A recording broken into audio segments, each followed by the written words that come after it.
Yeah, the title of this video today is Keep It Simple, Sis. First heard this from, I think it was my third grade teacher or someone. This saying, this acronym has definitely been around for a while. And I feel like between then and now, the last S has been attributed to different words. So, for example, when my third grade teacher first said it to me, she said, "Keep it simple, students." For this video, I'm using the word sis because that fits the lingo of today. But I looked online and there's other ways of saying it as well. Keep it simple, silly, which I don't really vibe with that. So we're gonna go with keep it simple, sis. And I remember my elementary school teacher said this to us when we were geared up to do some sort of, they called it a research paper to make it sound all fancy, but we were in third grade, so it didn't have that stringent requirements, but I think the idea was to kind of get us used to the process of researching so that we could take that skill with us further along as we progressed throughout the rest of our academic career. And so she would always say to us, keep it simple, students. KISS. Like, don't overthink things. Just put one foot in front of the other. Don't try to do a bunch of complicated things at once. And it was intended to help us not get overwhelmed at the prospect of writing the longest paper that we had ever written up until that point. Keep it simple, sis. So this is a reminder to myself, first and foremost, no matter how dejected I may feel, no matter how lacking in energy and just like overall, I don't want to say depressed, but I'm not motivated. Yeah, I'm very unmotivated lately and I'm moving at a much slower pace. I just can't bring myself to go and knock out like 10 to do items on my list every single day. I can only handle so much at a time. And I realized that, you know what? That is a-okay, because as long as you're moving forward, it doesn't matter. As long as you are taking one small action, that is all it takes to change your reality. For example, like I am dragging my feet when it comes to applying to new jobs, right? And why am I dragging my feet? Well, because I'm kind of in denial at the fact that I have to find a new job even. Technically, I'm still employed at my current employer. I'm away on sick leave. So my current contract ends at the end of January 2025. So I think somewhere in the back of my mind, I'm still holding on to this idea that some miracle is going to happen where, everything's just going to get resolved at work and maybe I can go back after the new year and they'll renew my contract and the situation is just going to solve itself. But I know deep down that that is not the reality. I mean, the reality is not horrible necessarily. It's not the worst case scenario. I am still employed on paper until the end of January. That counts for a lot.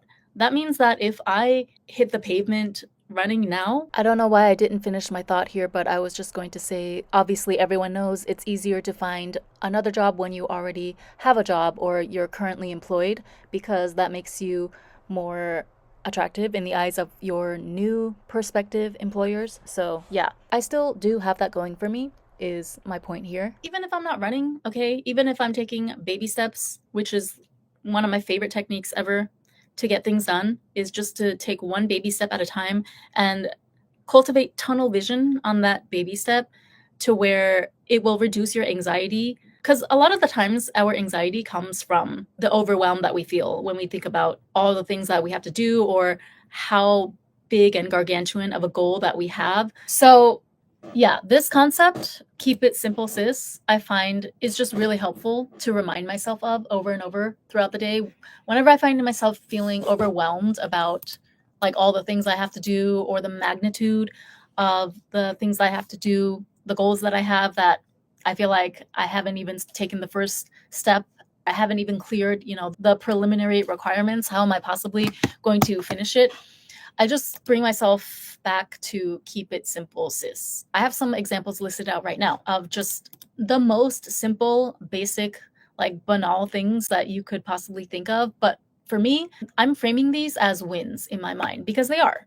So, for example, when people sent me donations through my PayPal to help me out with, I don't want to get into it here, but just all of the legal issues that have suddenly arisen with regards to my dad's estate, lawyer fees that I have to pay, and the fact that like I applied for sickness compensation because I'm eligible for that since I pay into healthcare, but it's going to take a long time. Like, usually the average is 1 month to process my application. So I wouldn't be able to get the money in time to like pay my bills essentially for this month. And yeah, a lot of stuff is happening. So that's why I asked for donations to my PayPal, which a few people, like, I was shocked at how quickly people responded to that. And I said to myself, okay, you need to send a simple thank you note to these people, right? And for some reason, I put it off for 3 days. Not 3 days, like 2 days. If I was in a normal state of mind, I mean, if I was in a normal state of mind, I wouldn't have put that request out there because my normal state is not one of, you know, scrambling to find like work and funds to cover my expenses for this month. But yeah, in any other like normal situation, I would have just immediately sent a thank you note the moment that the notification came through for the donations. But for some reason, I just felt a lot of anxiety this time because I was already like kind of feeling sheepish, kind of feeling embarrassed about having to even ask people for help in that way. And so the fact that they gave it to me so quickly, like, number one, I was just super touched and moved by that generosity. But number two, I was also kind of embarrassed. It made me want to like hide a little bit because I was like, oh crap, people actually sent me money. So that means that like it's real now. And so now I have to acknowledge it. You know what I mean? It's stupid. But I don't regret, putting that request out there. I thought long and hard before I made that post because I know my history. I have also been a generous person throughout my life. Now, I'm very picky about the people that I'm generous to, but to the people that I care about, like to my friends and my loved ones, and even certain creators that I support online, I have a clear track record of being generous myself. Or even to like Uber drivers, Uber delivery people. I give tips to people. I give tips to people that give me exceptionally good service, or if I notice that the same person like tends to accept my order or my ride. Well, I guess for Uber rides, I've never really had the same person twice, but for Uber delivery, sometimes I'll get like the same person. And yeah, I'll give them a tip even though it's not the norm in Japan because I just feel like they deserve it. And if I have the extra change to spare, then why not? So I feel like I have built up that goodwill throughout my entire life. And that's why I felt comfortable ultimately posting that request in my community tab. But yeah, for the reasons that I just explained, there was a moment where I felt kind of like embarrassed and I wanted to hide when people actually sent me some donations. But I had to push through that to do what I felt was right, which was to give a proper letter of thanks. Just a simple email, like just a couple of lines. But that took me 2 days to work up the nerve to do. So when I did that, and I finally when I sent out the first thank you email, that was the only hurdle I had to get over, right? Because every other thank you note, I just copied and pasted the first message and maybe tweaked it a bit depending on the person. So that was a win for me, even though it's the most simple thing in the world, a thank you note. Like, to me, that aligns with my values, right? I like to express thanks to people when they've done something really significant for me, whether it's big or small. I like to voice my appreciation of people, even if I can't give anything back in equal monetary amount or something like that in the moment. I feel like the least I can do is give my verbal or written expression of my thanks. And so, yeah, like, just to send out a couple of thank you notes, for some reason, that took me 2 days to get over that. But when I reminded myself to keep it simple, sis, that's when I was able to break the mental block about that. Another thing that I've been struggling with lately is fitness.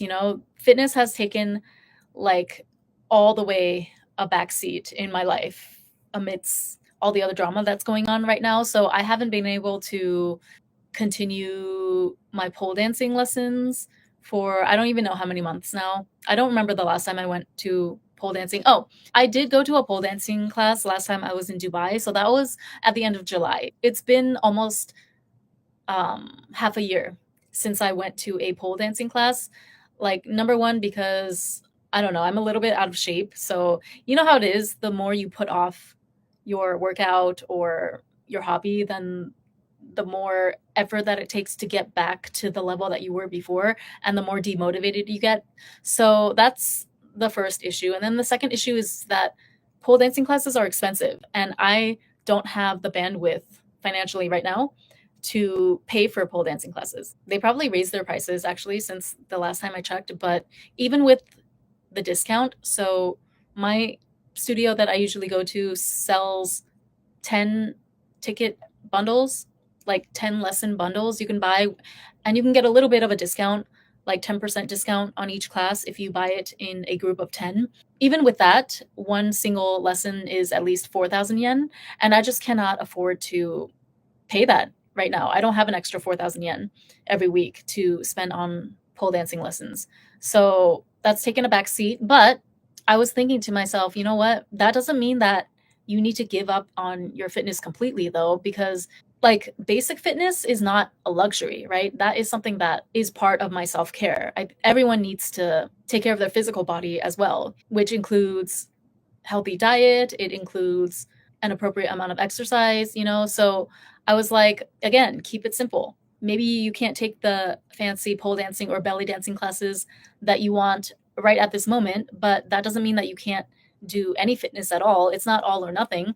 So what I did instead was just walk outside. Every time I get like frustrated or antsy or I feel like I'm stuck in a rut, honestly, it sounds like the most simple thing in the world. Like, it's so simple that you wouldn't even think of it, but I just go outside and walk around my neighborhood if I ever find myself really stuck or feeling a lot of anxiety about a task in front of me, because I figure that at the very least, okay, even if I'm like quote unquote procrastinating on a certain task, like I don't want to write an email to a certain person or I don't want to fill out some form, at the very least, if I just put on my coat and without thinking, like without overthinking it, if I just put on my coat and my shoes and I go outside and go for a walk, at least that time is going to be spent on something productive. I'm going to be moving my body, which is a net positive for me. And also, I am taking one class a week. So, one of my pole dancing teachers, she recently had a baby. So, she took a hiatus from teaching,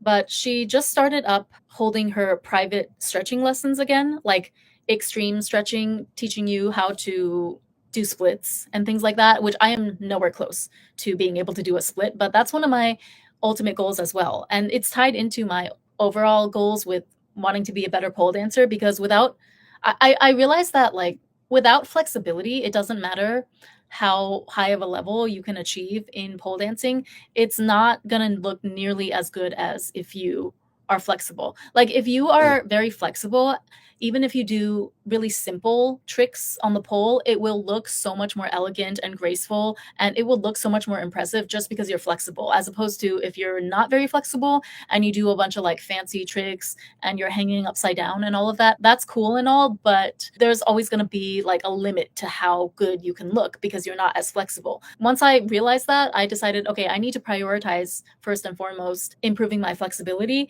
And so, yeah, my pole dancing teacher, who also hosts her own private extreme stretching lessons, she started up those lessons again. It's been a couple of weeks now since she gave birth to her baby, so she's able to go back to work.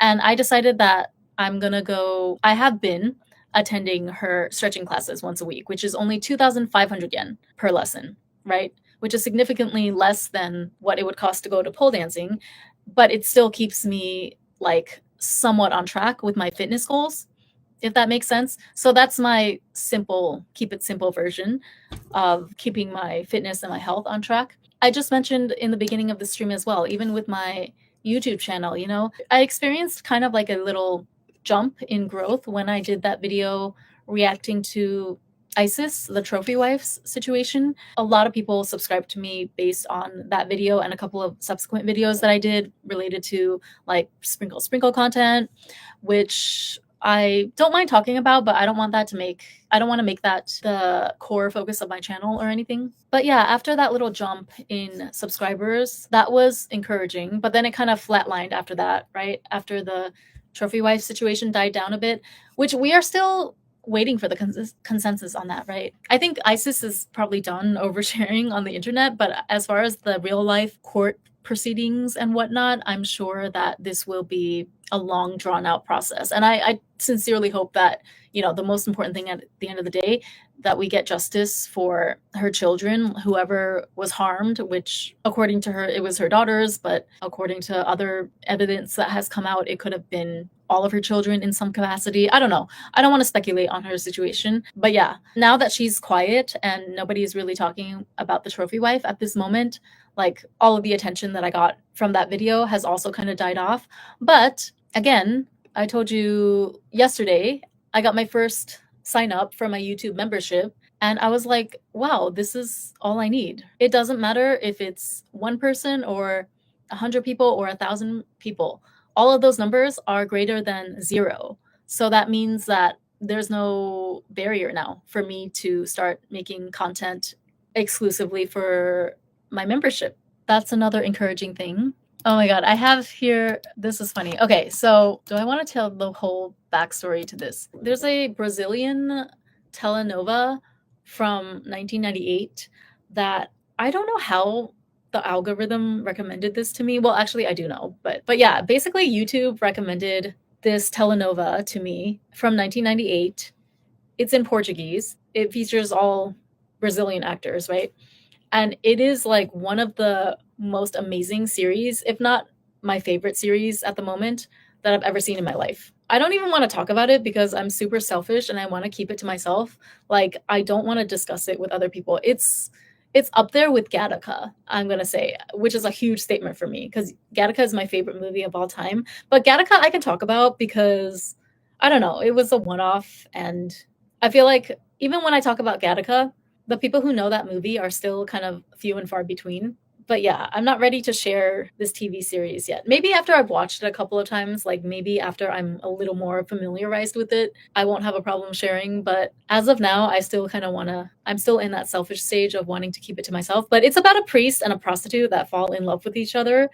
And I just can't. Like, and it just reminded me of that song Judas by Lady Gaga. I think Lady Gaga is a pretty annoying person overall. However, I do not deny her talent. My favorite song of hers ever is Judas. I don't know if you guys know the song. It's like Judah, Judah. It came out when I was in university. And I remember, first of all, when it came out, I knew the moment I heard it that, oh, this is my favorite Lady Gaga song of all time. Like, nothing is ever going to top this. And I was right. Although, a close second, I will say, can you guys guess what my second favorite Lady Gaga song is? Because it's not that I don't like her music. I mean, I'm familiar with all of her hit singles, like Bad Romance. What was the first one that she ever came out with? I had a little bit too much. Poker Face, Poker Face. Yeah. So I didn't mind Poker Face. I'm not a fan of Bad Romance, though, even though I know that everybody holds that up as the quintessential Gaga song. I felt like it was just a little bit too forced for me.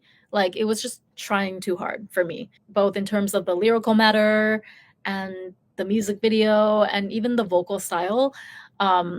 I recognize that it's a good song, like it's well produced and all of that, but I personally do not jive that well with Bad Romance. But Judas, however, I love Judas, okay? And I remember laughing my ass off with my roommate in college when that song first came out because we were both like obsessed with that song. It's about the concept is so genius. Like she made the 12 disciples of Jesus into a biker gang in the music video. And I guess Judas, I'm sorry, I'm not really well versed on religious stories, or I just know that Judas is some sort of fallen angel, right? So in the lyrics of the song, she's like, Jesus is my virtue, but Judas is the demon that I cling to. And sorry, there's like a police car outside my window. But yeah, as I was watching that series about the priest falling in love with a prostitute, I would listen to Judas in between as well, because that would just put me in the mood. Speaking of Lady Gaga, okay, I'm gonna get to the point, but I just need to get this out of my system as well. I had another pole dance teacher that I literally had to stop going to her classes because she played Lady Gaga every single time. Like she was obsessed with Gaga to the point where she would always play Lady Gaga during the classes, like during the warm-up stretches. If it was a choreographed class, she would make up choreography to Lady Gaga songs. I was just like, girl, I love you, but I did not come here to be a Lady Gaga cover band dance troupe. Like, I came here because I wanted to learn pole dance, and that is not the style of music that I like to pole dance to. So she would always play Lady Gaga and K-pop songs. And I was like, yeah, I don't want to learn choreography to this. I prefer like the more exotic, you know,